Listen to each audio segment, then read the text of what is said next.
Hi everyone, it's Officer Marino doing a read aloud with Porkenstein by Kathryn Lasky, illustrated by David Jarvis.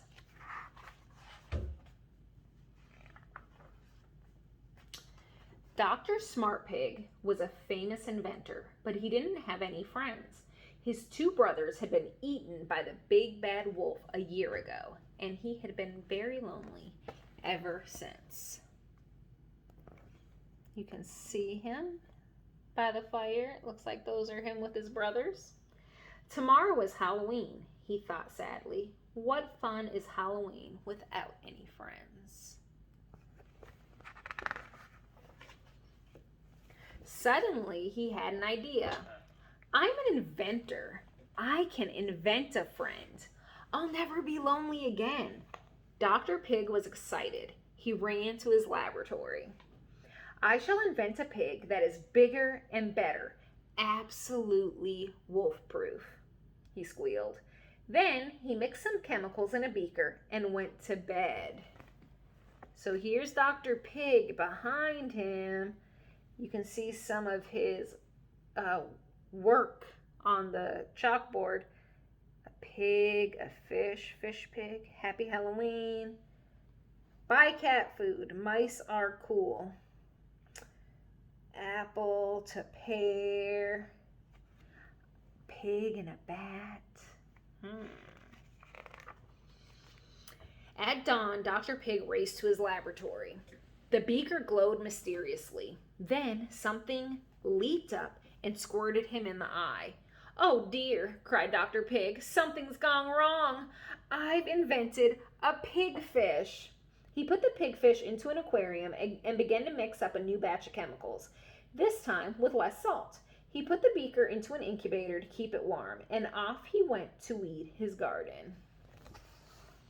Uh-oh. That's silly. A few hours later, he returned to his laboratory. He peered into the incubator and was happy to see a rounded snout and a corkscrew tail. But something wasn't right. Oh no, he cried, it has wings!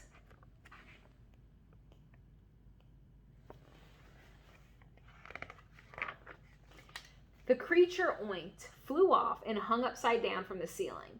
It's a pig bat, Dr. Pig said. I'll have to try again.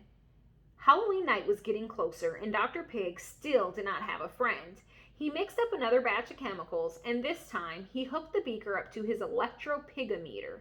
At the last minute, he threw in a teaspoon of sugar.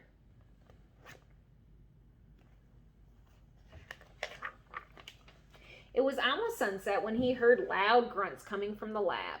Another creation had come to life. There on the table was the biggest pig he had ever seen. Ooh.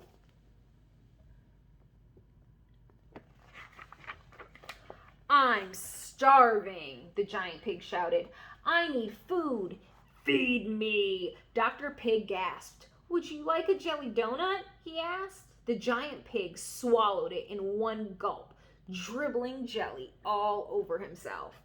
More, he shouted. Feed me more. Dr. Smartpig was worried. Maybe inventing a friend wasn't such a good idea after all.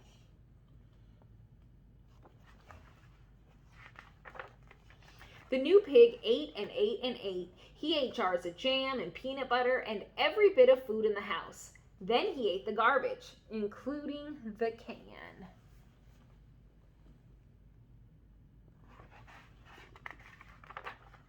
He ate the curtains, the doormat, the rug, and a chair. He even ate the dust bunnies and the bugs.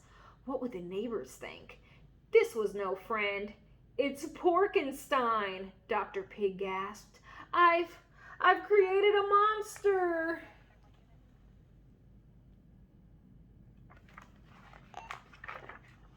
It did not take long for stories about Porkenstein to spread. Soon, everyone for miles around was talking about the enormous pig. The big bad wolf heard about the incredible hog, and he began to drool at the thought. Yum, yum, yum, he said to himself. What a meal. It was just after sunset on Halloween night when someone knocked on Dr. Pig's door. "Oh no, our first trick-or-treater, and you've eaten all the candy," Dr. Pig began to cry. Outside was a drooling little old lady with fangs, long furry ears, and a tail tucked up under her dress. "It's him," Dr. Smart Pig whispered, and he began to shake with fear. Who? Who do you think that is? The big bad wolf. The one who ate my brothers. Porkenstein opened the door. "Trick or treat, piggy pie," the wolf said in a creaky old lady voice. He licked his chops. "You sure are a big fellow. What big thighs you have, and what long furry ears you have," replied Porkenstein. Inside the house, Dr. Pig listened, frozen with fear. Suddenly, there was a scuffling sound, followed by a huge gulp and a rumbling belch. Then, silence. What do you think happened? Dr. Smart Pig peeked out the door.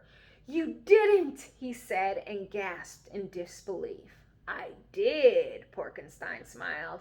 A pair of empty boots stood where the wolf had been. That night, Dr. Pig could not believe how lucky he was. "Porkenstein," he said, "I'll never have a better friend." "You mean I'm not just an invention?" Porkenstein asked. "No, you're a true friend." The big bad wolf was gone forever, and Dr. Pig would never be lonely again. Now it was time for fun. "I'm still hungry," said Porkenstein. "Let's go trick-or-treating." So the two pigs put on costumes, and off they went. You can see Pig Bat and Fish Pig in the background. Happy Halloween! I'll see you guys next time. I hope you like that book, and have a happy Halloween.